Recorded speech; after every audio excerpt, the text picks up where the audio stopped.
What are the various guidelines which is provided by Reserve Bank of India on demand draft? Who is going to tell me about it? What are the various guidelines? Raise your hand. Who is going to tell me about it? Yes, Priya. Yes, Priya, बताइए. Ma'am, the Reserve Bank give the advice that it reduce the period of payment from 6 months to 3 months. Very good. And that is on everything. That is on check as well. Checks पर भी और demand draft दोनों पे ये चीज लागू हो गया था. Yes. Next. And the second one, ma'am, is DD must be the account pay. And the amount which is above not more than 20,000. Yes, right, ma'am. So first point is about the duration of the validity of demand draft and check, and the guidelines जो आया है उसके हिसाब से check और demand draft that is only valid till 3 months, right?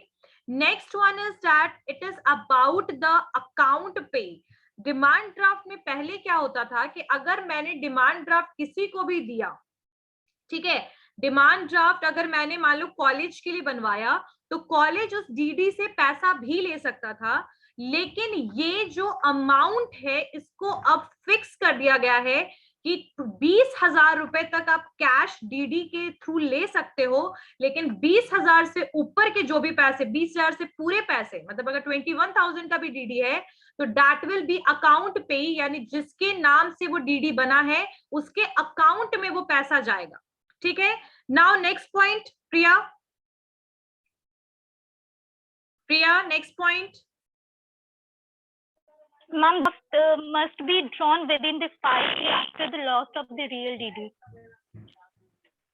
Demand draft है, अगर वो गुम हो जाता है यानी लॉस्ट हो जाता है, और वो किसके द्वारा होता है, मान लो कि परचेजर के द्वारा होता है, परचेजर जिन्होंने डीडी बनवाया है, जिन्होंने डीडी खरीदा, अगर उनसे ये लॉस हो जाता है, लॉस्ट हो जाता है कहीं पर भी, तो ऐसे सिचुएशन में डिमांड ड्राफ्ट को बनाने में बिल्कुल भी डिले नहीं करना है. सारे प्रिकॉशंस और प्रोसेस को देखते हुए with in 5 days, maximum 5 days, maximum का मतलब है ज्यादा से ज्यादा 5 डेज के अंदर अंदर में आपका दूसरा डुप्लीकेट डीडी बनकर रेडी हो जाना चाहिए. Next point. Yes Abhijit, next point बताओ. More than 50,000 account to account pay. बिल्कुल, यानी कि 50,000 से above. यहाँ पर कंडीशन देखो, मैं बताती हूँ क्या है. यहाँ कंडीशन ये है कि अगर आपका जो पेमेंट, अगर आपको डीडी बनवाना है, ठीक है, अगर आप डीडी बनवा रहे हो तो 50,000 रुपीज तक का कैश अलाउड है डीडी बनवाने के लिए. यानी अगर आपके पास 50,000 रुपए है तो 50,000 आपने बैंक में दिया, डीडी बनवाया. लेकिन अगर आपको 50,000 से ऊपर का डीडी बनवाना है तो ऐसे सिचुएशन में आपका कैश अलाउड नहीं है.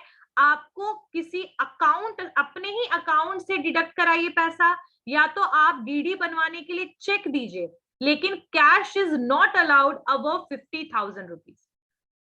आगे बात समझ में एवरीवन? Next point. और आई थिंक कि ट्रैवलर चेक के बारे में सबको पता होगा. That is a kind of negotiable instrument. याद रखिएगा, demand draft is also a negotiable instrument, but that is not entered in the negotiable instrument act 1881. ठीक है, इसमें ये नहीं गिवन है इसीलिए, लेकिन फिर भी डिमांड ड्राफ्ट भी आपका निगोशिएबल इंस्ट्रूमेंट है. आपका traveller cheque that is also a negotiable instrument. और हम लोग को एक सर्टिफिकेट ऑफ डिपॉजिट्स करना है, that is one of the important topic of the syllabus, वो भी हम लोग कर लेंगे. ठीक है. ट्रैवलर्स चेक क्या होता है? जहां पर ये जो चेक होता है, वी हैव टू परचेज, जितने का वो चेक होगा उतना पैसा दे करके we are purchasing that traveller cheque. ठीक है. तो ट्रैवलर चेक्स में कुछ पॉइंट्स हैं जो मुझे करवाना है. Will do it in the next class, but today we are going to understand about the electronics payment. Electronics payment या मॉडर्न वे में कैसे हम पैसे को ट्रांसमिट करते हैं. तो there are various ways for that. The first one is NEFT. लिखते जाओ, छोटा छोटा पॉइंट लिखते जाओ. NEFT, RTGS, IMPS and so many. ठीक है. सबसे पहले लिखिए NEFT. NEFT, national electronic fund transfer, national electronic fund transfer, national electronic fund transfer.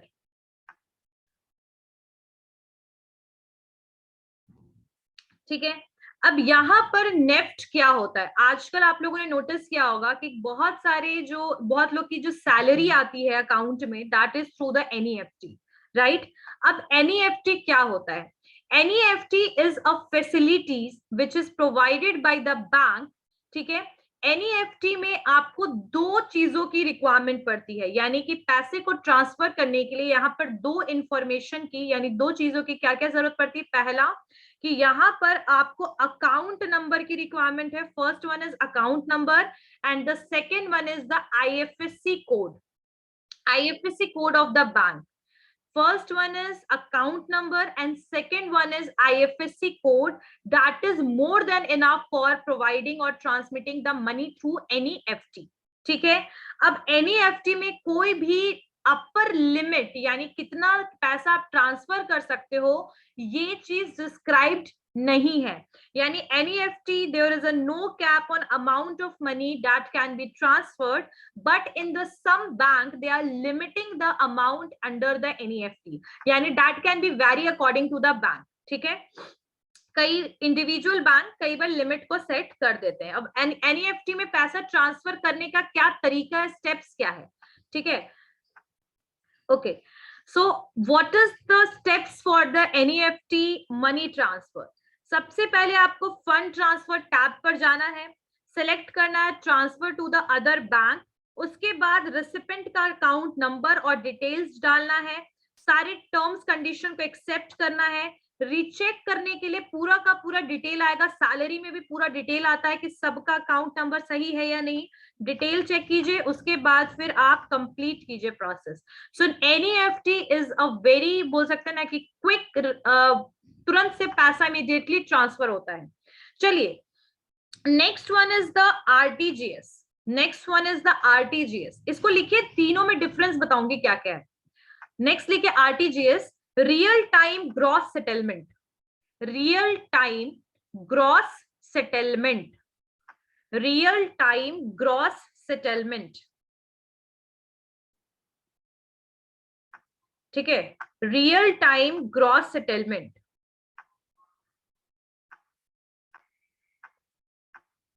लिख लिया?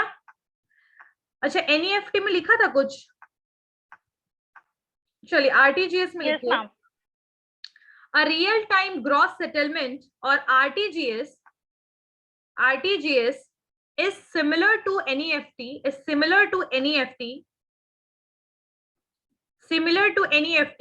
but the minimum payment and minimum payment यानी कितना पेमेंट करना है, minimum payment, and how it's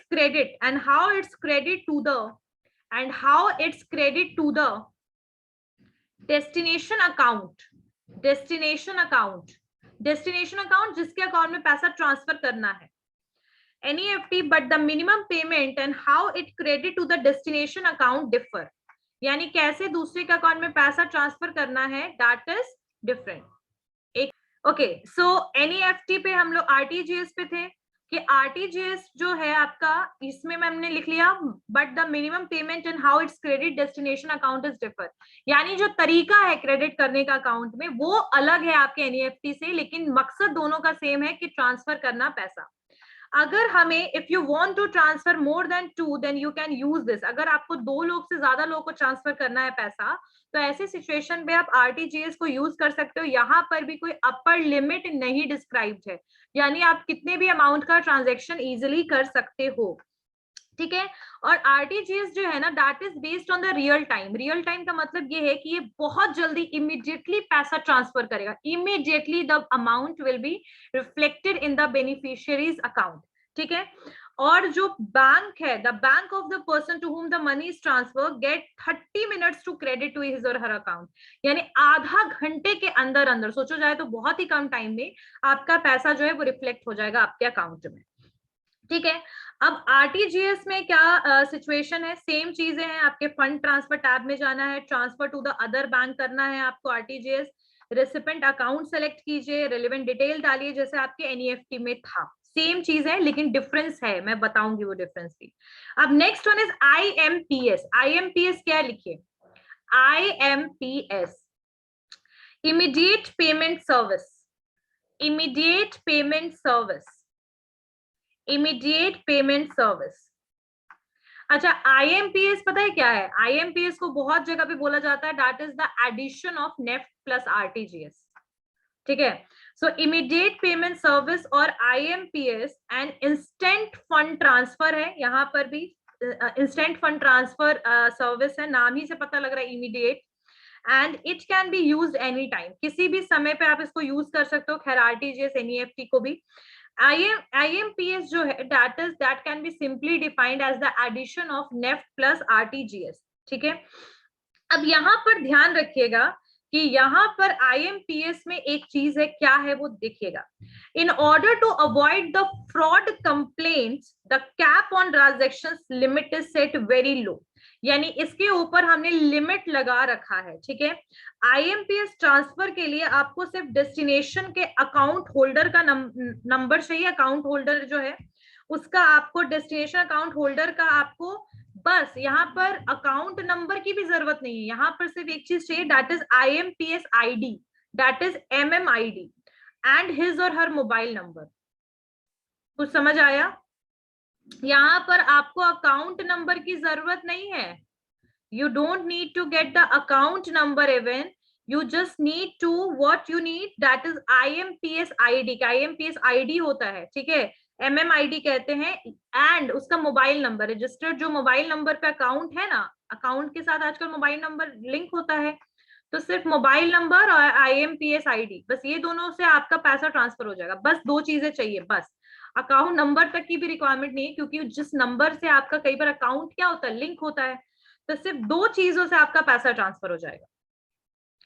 IMPS, IMPS, अच्छा आईएमपीएस के लिए क्या क्या किस तरीके से स्टेप्स होते हैं सुनिएगा ध्यान से, कि आईएमपीएस के लिए यूजिंग योर कस्टमर आईडी, जो आपकी कस्टमर आईडी है, पासवर्ड है, उसको यूज कीजिए, नेट बैंकिंग या मोबाइल बैंकिंग में लॉग इन कीजिए, नेट बैंकिंग और मोबाइल बैंकिंग की जरूरत होगी आपके आईएमपीएस में, ठीक है। फंड ट्रांसफर टैब में जाइए, वहां पर सेलेक्ट कीजिए डेबिट या क्रेडिट अकाउंट, और उसके बाद ट्रांसफर कीजिए आईएमपीएस और बेनिफिशियरी अकाउंट जो भी है उसमें आप ट्रांसफर कर दीजिए, जो भी अमाउंट ट्रांसफर करना है वो उसमें लिख दीजिए, कंफर्म कीजिए और आपका रीचेक करने के बाद पैसा ट्रांसफर हो जाएगा। तो आईएमपीएस आप यानी आईएमपीएस से पैसा रिसीव आप कर पाए, इसके लिए एक एमएमआईडी 7 डिजिट का एक नंबर होता है जो बैंक प्रोवाइड करता है पर्सन को, ठीक है, और वही एमएमआईडी को यूज हम करते हैं जब हम आईएमपीएस के द्वारा पैसा को ट्रांसफर करवा रहे होते हैं, ठीक है।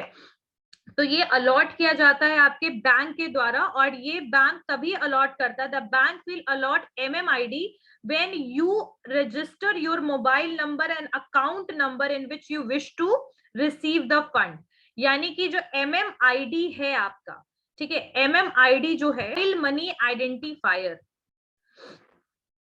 मोबाइल मनी आइडेंटिफायर, इसका नाम है MMID, मोबाइल मनी आइडेंटिफायर। लिख लिया सबने, सबको समझ आ रहा है बेटा एवरीवन? जो MMID है, मोबाइल मनी ट्रांसफर जो है आपका आइडेंटिफायर जो है, ये एमएमआईडी जो नंबर होता है ये बैंक अलॉट करती है। बैंक अलॉट क्यों करती है? ताकि आप जो है वो पैसा आईएमपीएस के थ्रू मंगवा सके किसी से, लेकिन एमएमआईडी आपको तभी मिलेगा जब आपका मोबाइल नंबर रजिस्टर्ड होगा, अकाउंट नंबर भी रजिस्टर्ड होगा उस मोबाइल नंबर के साथ जिसमें आपको पैसा चाहिए, तब आपको एमएमआईडी बैंक प्रोवाइड करेगी और उस एमएमआईडी के थ्रू आप आईएमपीएस के द्वारा पैसा को अपने अकाउंट में मंगवा सकते हो। आ गई बात समझ में एवरीवन? इसमें सुनो, आईएमपीएस के through we can transfer the money 24/7, ठीक है, 24/7 हम आईएमपीएस के थ्रू कभी भी पैसा ट्रांसफर कर सकते हैं, लेकिन आरटीजीएस और एनईएफटी जो है that is done only in the working hours on weekdays, IMPS और एनईएफटी जो है वो वर्किंग डेज में ज्यादातर यूज होता है, वीक डेज में, और कुछ टाइम के लिए सैटरडे को ओपन रहता है यूज करने के लिए एनईएफटी और आरटीजीएस। आप नहीं कर सकते उसको 24/7, लेकिन आईएमपीएस कैन बी डन 24/7। कोई टाइम का बाउंडेशन यहाँ पर नहीं है, ठीक है। और उसके अलावा और भी कुछ तरीके हैं पैसा ट्रांसफर करने का, दैट इज यूपीआई। सुना है UPI? Yes, ma'am. What Yes, is ma'am. UPI? लिखिए, unified payment interface. Unified payment interface, unified payment interface. अच्छा, यूपीआई यूज कब होता है? when you have a smartphone. Always remember that UPI is possible when you have a smartphone, ठीक है। उसमें हम apps को कई बार यूज करते हैं यूपीआई के लिए, जैसे आपका गूगल पे हो गया, और आपका यूपीआई की फैसिलिटीज आजकल कुछ ई कॉमर्स साइट भी दे रहे हैं, जैसे Amazon हो गया, दे रहे हैं ना फैसिलिटीज। Amazon के थ्रू भी आप पेमेंट कर सकते हो। सो खैर उसके बारे में हम पढ़ेंगे, लेकिन अभी यूपीआई क्या है लिखिए। सो यूपीआई जो है is a real time payment. जहां भी रियल टाइम पेमेंट आ गया, समझ जाइए कि जो टाइम को देखते हुए पेमेंट कर रहा है, इमीडिएटली पेमेंट कर रहा है, ठीक है। सो अ यूनिफाइड पेमेंट इंटरफेस और UPI is a real time payment system that allows transactions to be done, that allows transaction to be done, that allows transactions to be done through any smartphone, through any smartphone, through any smartphone using VPA, using VPA। VPA पता क्या होता है? Virtual payment address, virtual payment address. अच्छा, UPI के through कितने लोग payment किया है? आप लोगों ने में से कितने लोगों ने पेमेंट किया है? किया है पेमेंट? अच्छा, आप लोग नोटिस करना कि जैसे ही आप मोबाइल नंबर को एंटर करिएगा और जैसे ही आप स्कैन कीजिएगा क्यूआर कोड को, जैसे ही आपने स्कैन किया, उससे रिलेटेड इंफॉर्मेशन अपने आप आपके स्क्रीन में दिखने लग जाता है, नाम के साथ। नाम आपका वैसे ही आ जाएगा, बेनिफिशियरी नेम वैसे ही रिफ्लेक्ट होने लगेगा, है ना। सो इन शॉर्ट जो है यहाँ पर मोबाइल फोन का यूटिलाइजेशन यूपीआई में बहुत ज्यादा है, खासकर स्मार्टफोन का, जिसके थ्रू वो आपके एड्रेस, आपके वीपीए मतलब वर्चुअल पेमेंट एड्रेस को अपने आप ही क्या कर लेता है, सेंस कर लेता है और वैसे ही पैसे को ट्रांसफर कर देता है। लेकिन अगर आपका मोबाइल नंबर रजिस्टर्ड नहीं है, अकाउंट के साथ लिंक्ड नहीं है, तो ऐसे सिचुएशन में पेमेंट नहीं होता है। होता है पेमेंट? पेमेंट होगा जब रजिस्टर्ड नहीं होता है तो दैट इज हियर। यूपीआई में लिमिट लगा हुआ है, आप 1 लाख रुपए से ज्यादा अमाउंट यूपीआई में यूज नहीं कर सकते। You can transfer till 1 lakh rupees. कितना रुपए तक ट्रांसफर कर सकते हैं पैसा? कितने रुपीज तक? 1 लाख, ठीक है। और यहाँ पर आपको कोई बैंक अकाउंट की ट्रांसफर नहीं पड़ती यूपीआई में, याद रखिएगा। यूपीआई में आपके बैंक अकाउंट की रिक्वायरमेंट नहीं है, लेकिन यूपीआई के थ्रू आप अकाउंट में भी पैसा ट्रांसफर कर सकते हो अगर चाहो तो। अगर सामने वाला पर्सन कह रहा है नहीं मुझे पेमेंट जो है वो मेरे अकाउंट में कीजिए, तो you can even transfer on there account as well. लेकिन यूपीआई के लिए क्या चीज की जरूरत है कि पर्सन का यूपीआई अकाउंट बना हुआ हो, कोई भी ऐप हो, जैसे भीम ऐप हो, कोई भी ऐप हो, उसमें पैसा ट्रांसफर हो जाएगा, ठीक है। तो इसके लिए आपको सिर्फ मोबाइल नंबर की और नाम की जरूरत है, बहुत ज्यादा 2 चीज की जरूरत है, name and mobile number. That is more than enough for transferring the amount through UPI. आ रही है बात समझ में? क्लियर हो रहा है सबको?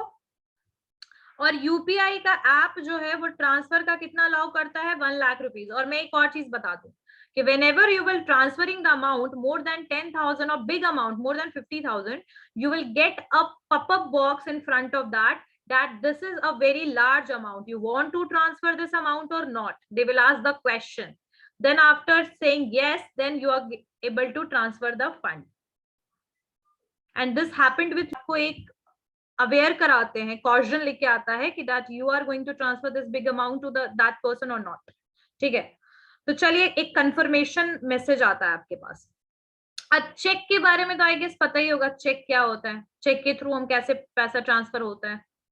चलिए, तो आई गेस यहां तक समझ में आ गया है। मैम ई चेक ना? हाँ हाँ हाँ हो गया। शॉर्टकट में याद रखिएगा, फंड ट्रांसफर होता है तुरंत से, 24/7 है। इंटरनेट बैंकिंग और मोबाइल बैंकिंग की जरूरत होती है। MMID की जरूरत पड़ेगी पैसा ट्रांसफर करने के लिए, और कई बार ट्रांजेक्शन चार्जेस लगते हैं, फिर वो वैरी करता है IMPS में। NEFT में पैसा एक ब्रांच से दूसरे ब्रांच, दूसरे बैंक में ट्रांसफर कर सकते हैं। NEFT जो है कंपैरेटिवली टू IMPS ज्यादा टाइम लेता है पैसे ट्रांसफर करने के लिए। RTGS जो है that is also real time and gross basis, आपका ये RTGS है। RTGS में आपका ज्यादा वैल्यू ट्रांसफर करने के लिए यूज होता है, और ये भी आपका लगभग 1 घंटे के अंदर अंदर में पैसा ट्रांसफर कर देता है। अब यहाँ पर differences between NEFT, RTGS and IMPS क्या क्या है, ध्यान दीजिएगा।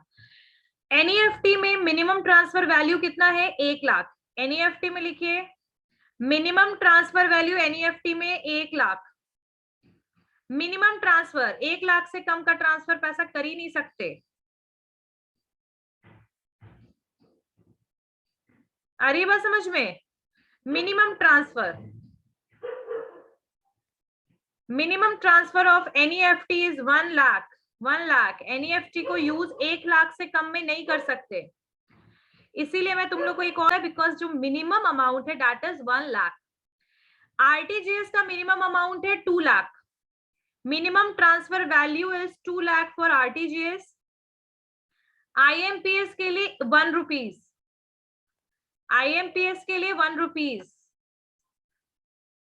UPI के लिए भी 1 रुपीज। कुछ समझ में आया सबको? Yes ma'am. RTGS 2 lakh, NEFT 1 lakh and IMPS 1 rupees.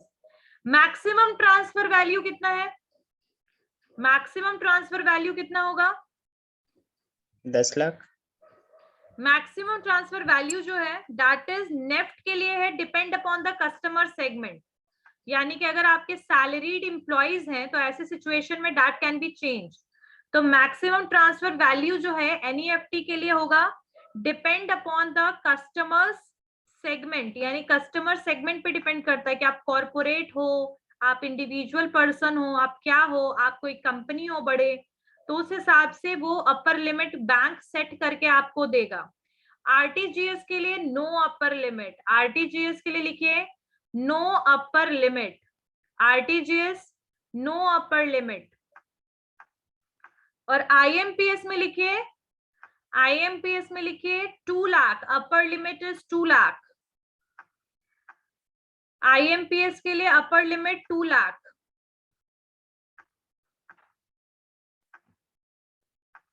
Clear?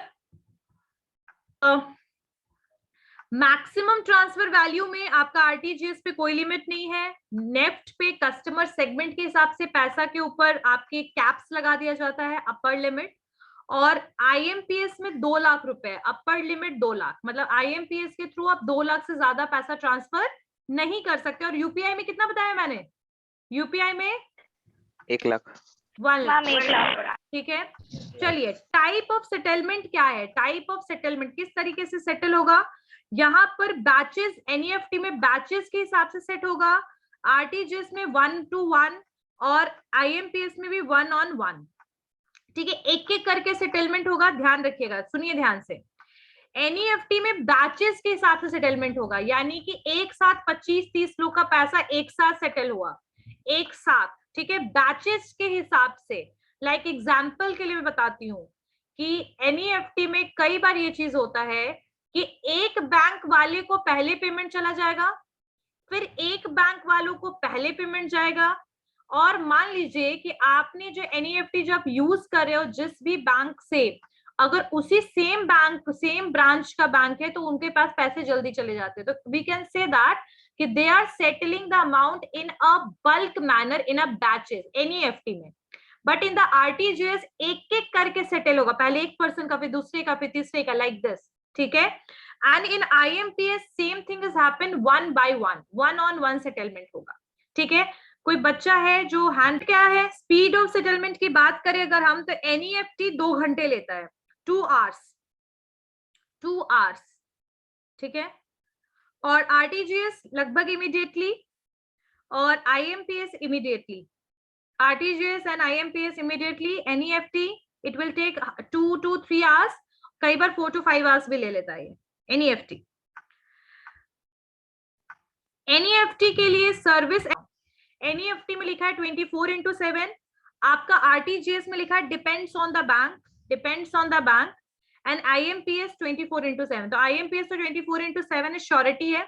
Late me confirm about the NEFT ones. अच्छा, एक और चीज है,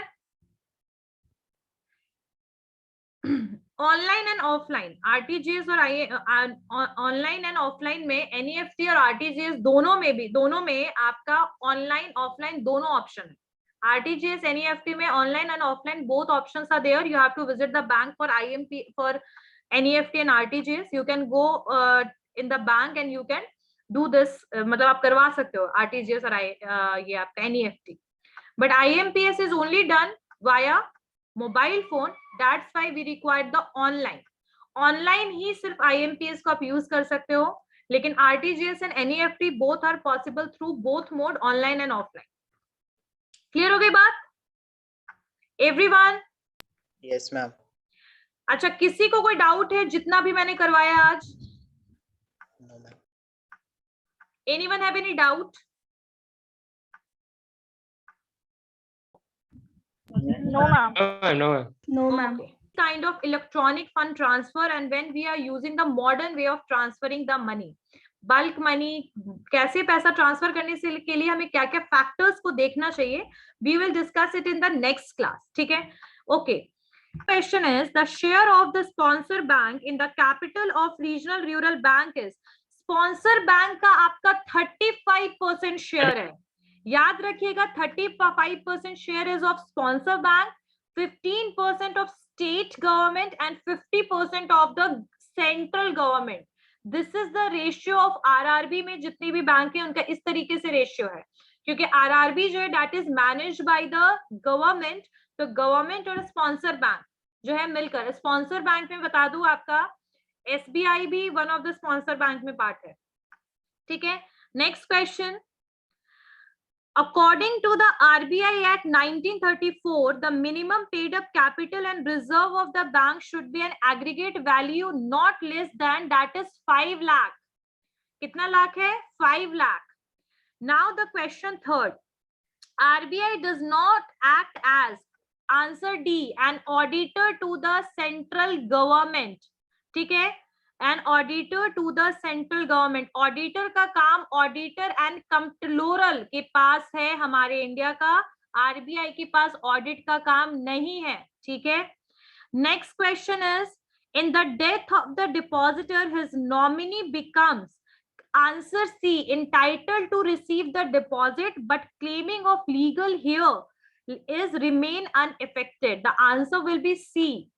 Question 5, which of the following statutes describe a check and a bill exchange as per Negotiable Instrument Act? That is Negotiable Instrument Act के हिसाब से उन्होंने describe किया है, ठीक है। बैंक ऑफ इंडिया क्या है? That is a nationalized bank. Question 7, which of the following does not amount to the material alteration on a check? That is the, ये इसमें आपका आएगा ये conversion of bearer to order.